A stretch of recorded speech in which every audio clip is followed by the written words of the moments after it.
From Wish TV and the All Indiana Podcast Network, this is the News 8 Daily 8 Podcast with Wish TV's Kylie Conway. A Wish TV News 8 update. Hi, I'm Kylie Conway, and this is your News 8 Daily 8 for Wednesday, June 14th. Some isolated showers throughout the day today. Cloud cover is definitely going to decrease by the afternoon hours a little bit, but we're still going to see a lot of clouds. Highs are going to be warmer, numbers approaching the upper 70s. Threatening me with 400 years in prison for possessing my own presidential papers, which just about every other president has done, is one of the most outrageous and vicious legal theories ever put forward in an American court of law. Former President Donald Trump is maintaining his innocence in the historic criminal case against him. Trump's new comments came last night at his resort in New Jersey after appearing in court earlier in the day in Miami, Florida. There, he entered a not guilty plea to the 37 federal charges he faces for how he handled classified documents. Prosecutors claim Trump mishandled top secret documents by hoarding them after his term, showing them to visitors, and scheming and lying to keep them from investigators. It's the first time the Justice Department has ever pursued a criminal case against a former president. Trump also faces state charges in New York, where he's accused of falsifying business records. Trump also faces a new challenge in a civil case that he's already lost. A judge is allowing E. Jean Carroll to seek more damages from Trump. A jury last month found Trump sexually assaulted Carroll and defamed her. The initial award was $5 million. Carroll contends Trump then defamed her again with comments he made on CNN after the verdict. Carroll's amended lawsuit seeks $10 million in additional damages. U.S. Transportation Secretary and former South Bend Mayor Pete Buttigieg is promising federal help to repair the collapsed highway in Philadelphia. He toured the site of the I-95 bridge collapse yesterday. Buttigieg says the destruction will likely raise shipping costs because truckers have to travel longer routes. As we've reported, a section of the bridge collapsed Sunday after a tanker crashed and burst into flames beneath it. Police now confirm the driver is who died in the collapse.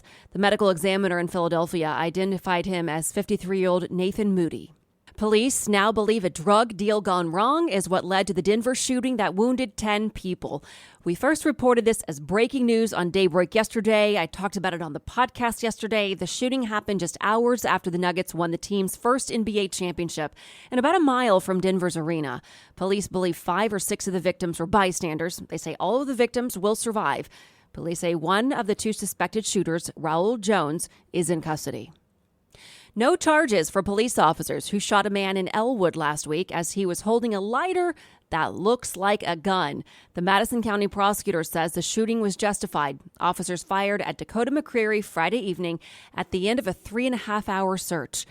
There's body camera video out there from Officer Keegan Russell. It shows the officers telling McCreary to put down what he was holding, then firing when he refused. Here are the sounds. Put it down! Put it down! Put it down! With 51 shots fired, subjects down, start 10:52. McCreary is from Noblesville. He now faces charges in both Madison and Hamilton counties. And from my teammate, a local expert says the owner of a home where a 12-year-old was shot after a party could be held liable. As we reported, the shooting happened over the weekend at a short-term rental property on Devon Avenue. Police arrested 2 men accused of hosting the party, charging for admission and giving drugs and alcohol to children there. A business law professor at IU Kelley School of Business says the owner likely won't face criminal liability charges, but could face civil liability. If, for example, the owner rented out a property knowing that it was going to be used maybe for an underage party, or had rented it out prior and knew that maybe some things had happened like underage drinking or violence, then maybe that could rise to the level of some foreseeability that might provide some liability to the owner. The owner of the house declined an interview with iTeammate. And the city of Indianapolis is moving forward with a plan to hire 3 special assistant U.S. attorneys to federally prosecute gun crimes. The Administration and Finance Committee voted unanimously last night to approve the proposal. We spoke to Jody Madeira, a law professor at IU, about the significance of charges through federal courts. When we say that gun violence related charges are important and significant, we're saying that gun violence is actually a significant social problem separate from homicide and assault, that carrying a firearm and doing harm with the firearm or threatening someone with a firearm has independent harm, irrespective of what occurs next. The committee approved $225,000 to fund the attorneys through the rest of the year. Funding for future years would be considered in the annual budget. The full council is set to hear the proposal on July 10th. Attorneys for the suspect in the Delphi murders want a judge to block at least some of the ballistics evidence from the trial. Richard Allen's defense team filed the motion yesterday. The full motion remains under seal. Allen faces 2 counts of murder for the 2017 deaths of Abby Williams and Libby German. Investigators claim ballistics testing links an unfired bullet found at the scene to a gun owned by Allen. Allen's due in court tomorrow morning. 3 people in Bartholomew County are facing felony charges accused of kidnapping, beating, then leaving a 19-year-old in an abandoned barn. According to the sheriff's office, authorities arrested Charles Breedlove, Emily Franklin, and Ashton Fields on Saturday. They're all 18.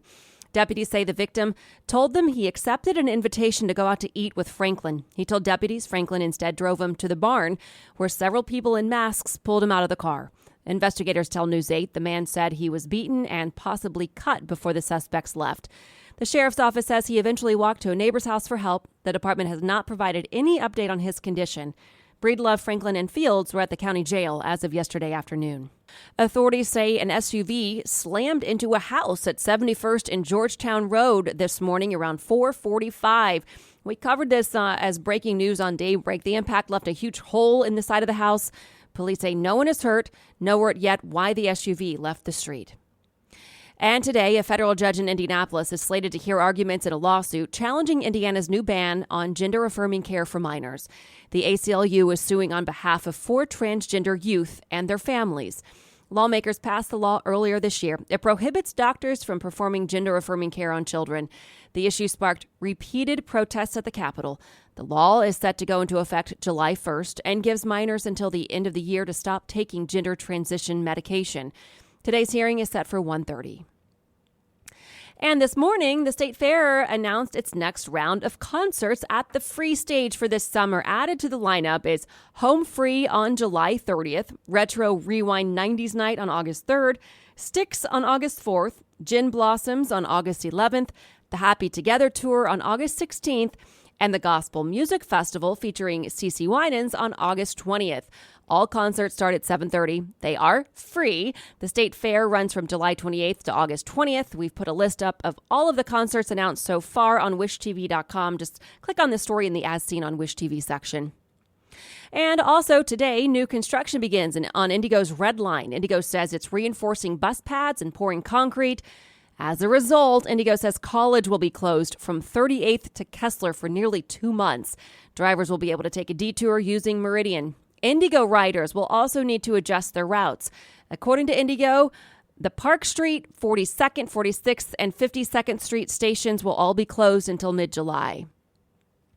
The Tibbs Drive-In is hosting an Indy Pride movie night Friday, with showtime starting at 8 p.m., running until 11:30. Attendees have plenty of time to enjoy a lineup of films. Tickets are $11 for adults, $6 for children. The featured movies include the highly anticipated remake of The Little Mermaid, the animated Disney movie Elemental, The Flash, The Blackening, and Transformers: Rise of the Beasts. Guests are encouraged to bring their own seating arrangements, such as lawn chairs, blankets, picnic baskets. You can also, as they said, get in the back of a pickup, whatever your favorite way to watch a drive-in movie is. That's encouraged. And to the roars of their home fans, the Las Vegas Golden Knights hoist the Stanley Cup for the first time in the franchise's short history. It took just 6 seasons for the team to win hockey's prized trophy. Last night's scoreline was more like a football game, 9-3 over Florida, tying the record for most goals ever in a final. Captain Mark Stone had a hat trick. Jonathan Marchessault earned the Conn Smythe Trophy as playoff MVP. And finally, to business headlines. Federal Reserve officials have indicated that they're likely to skip a hike in June. That's different from a pause, since it suggests that the central bank could raise rates as soon as July after taking a break this month. That means a break on rising credit card and car loan rates. New government data for May shows inflation is cooling. For Social Security beneficiaries, that may be bittersweet news because though some prices may come down, their cost of living adjustment next year may be lower. The Social Security COLA could be 2.7% in 2024 based on the latest Consumer Price Index data, according to the Senior Citizens League, a nonpartisan senior group.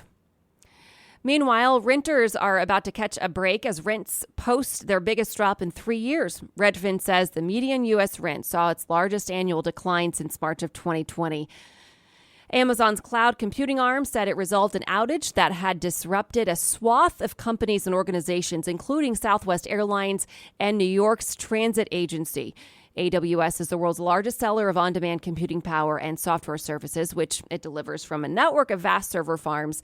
That means its outages can ripple across the internet, creating headaches for a range of companies and industries. And Disney revealed a shakeup of its movie release calendar, delaying several films in the Avatar, Marvel, and Star Wars franchises. The company didn't say why they're being delayed, but the writer's strike has led to production shutdowns that could impact release deadlines.